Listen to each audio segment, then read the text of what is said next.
The most dangerous person in any confrontation is not the strongest, nor the one who yells the loudest. It's the calmest one. This idea may seem contradictory, but it was exactly what Miyamoto Musashi, the greatest swordsman in Japanese history, discovered, undefeated in more than 60 duels to the death. What made Musashi unbeatable wasn't just his sword technique, but something much more subtle: his absolute mastery over emotions. He developed a system of emotional control so refined that his opponents simply couldn't handle him. In this video, you'll discover the 4 principles Musashi used to stay calm even in the face of death, and how to apply these same principles in modern-day confrontations, from a workplace argument to deep personal crises. Because in the end, the one who stays calm controls the game. When someone yells at you or aggressively challenges you, what happens inside your body? Your muscles tense up. Your heart races. Anger begins to rise, and before you even realize it, you're completely caught in the emotional storm. This is the trap that Musashi understood very well.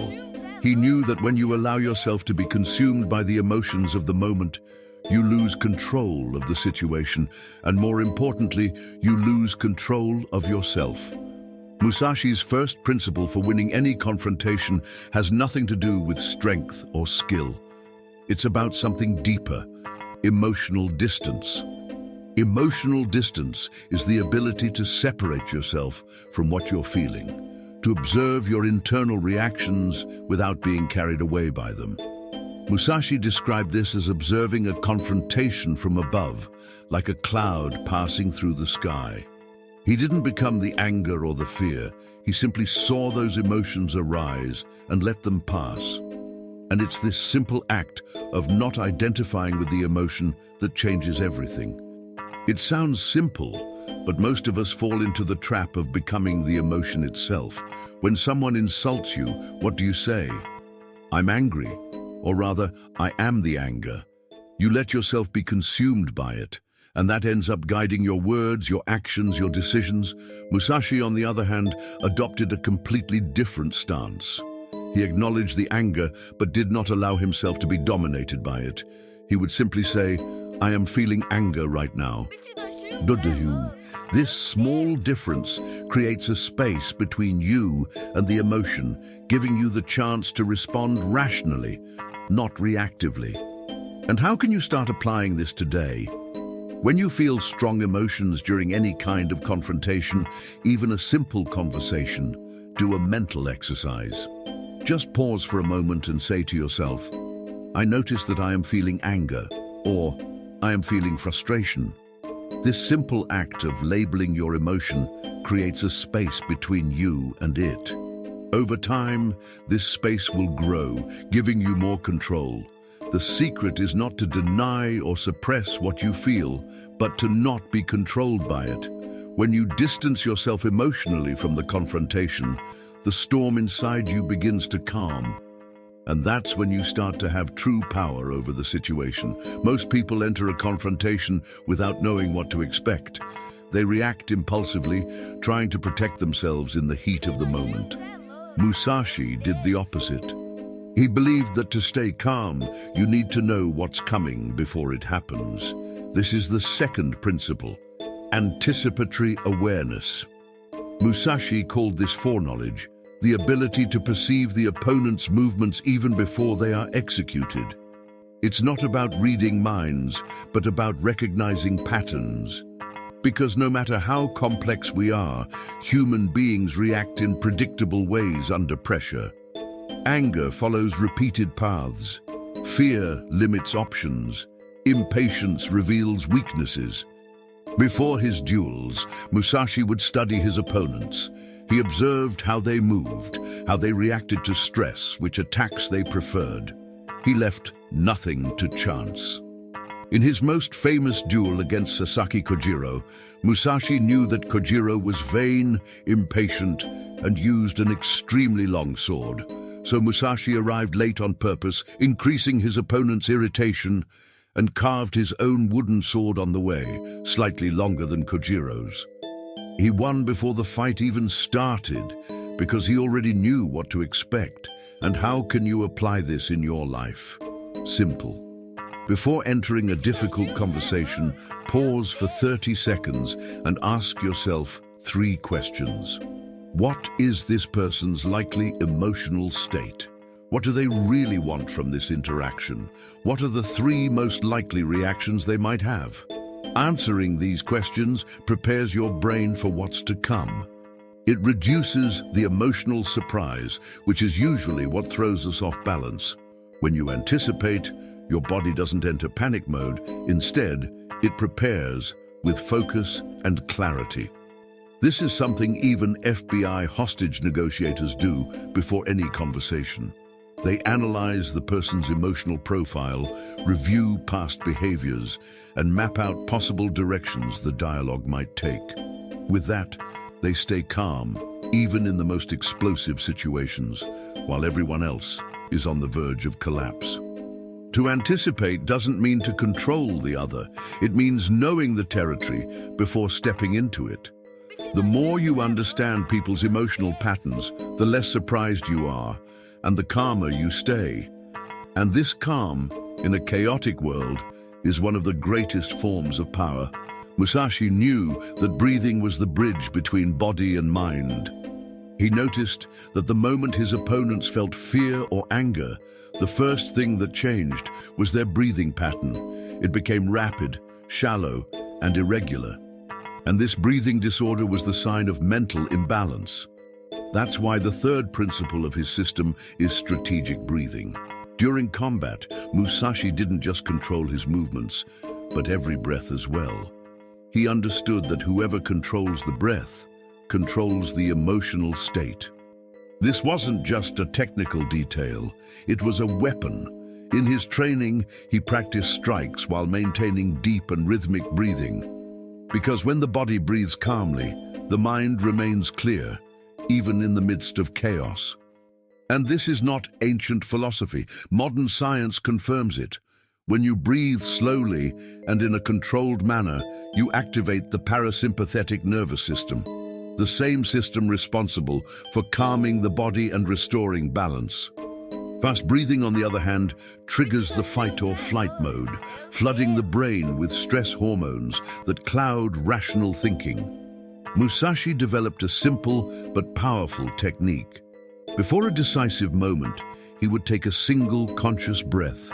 He would inhale deeply through his nose, counting to 4, hold it briefly, and then exhale through his mouth, counting to 6.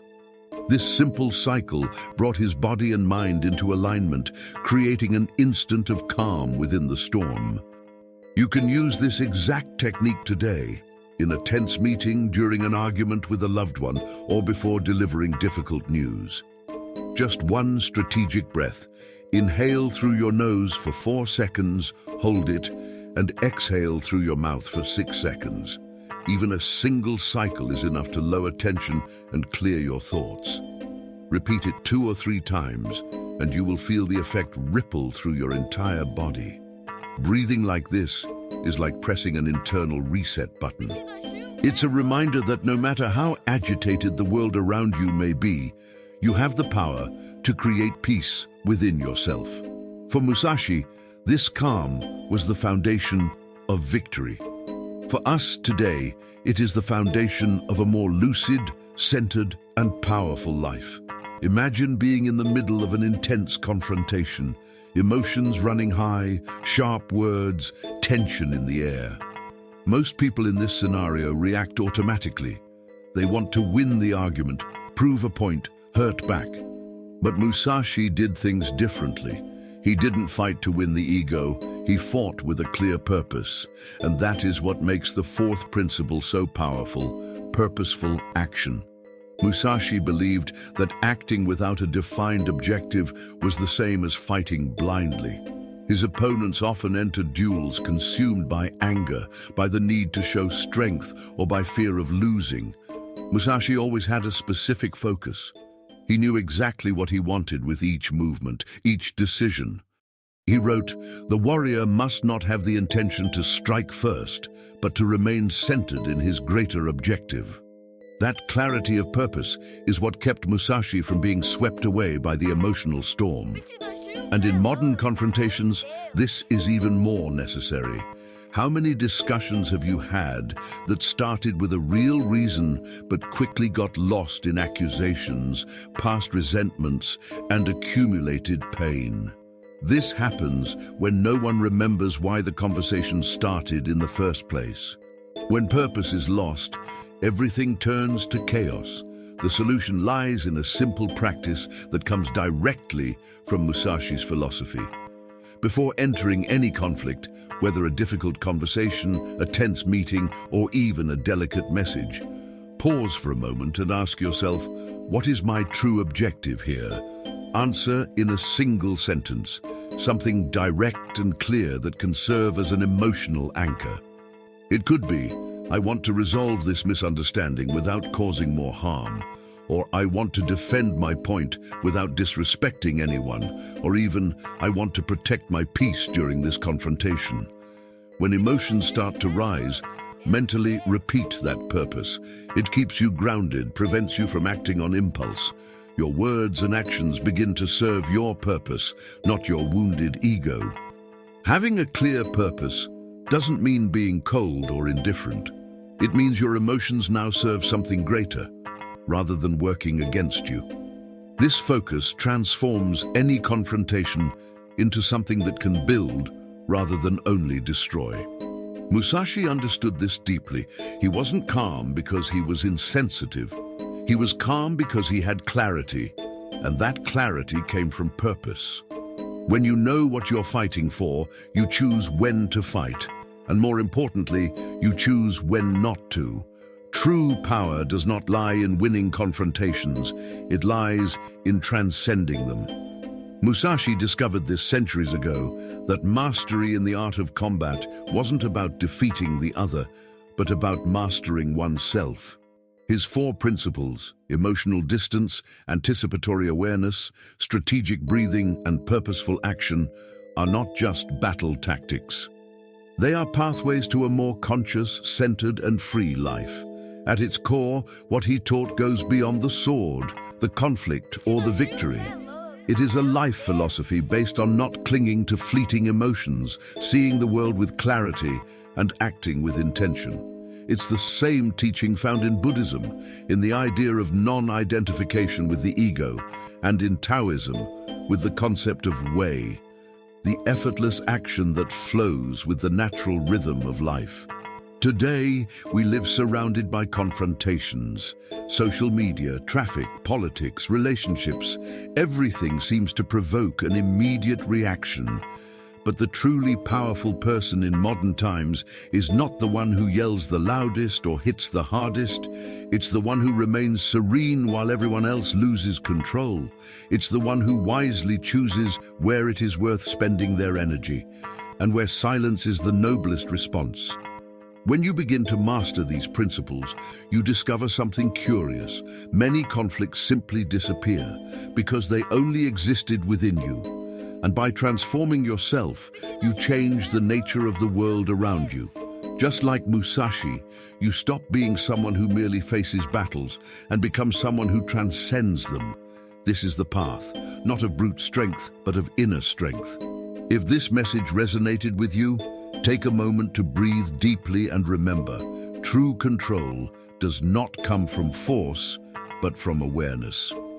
If you want to continue exploring wisdom like Musashi's and other ways of seeing the world with more clarity, purpose, and balance, consider subscribing to the channel.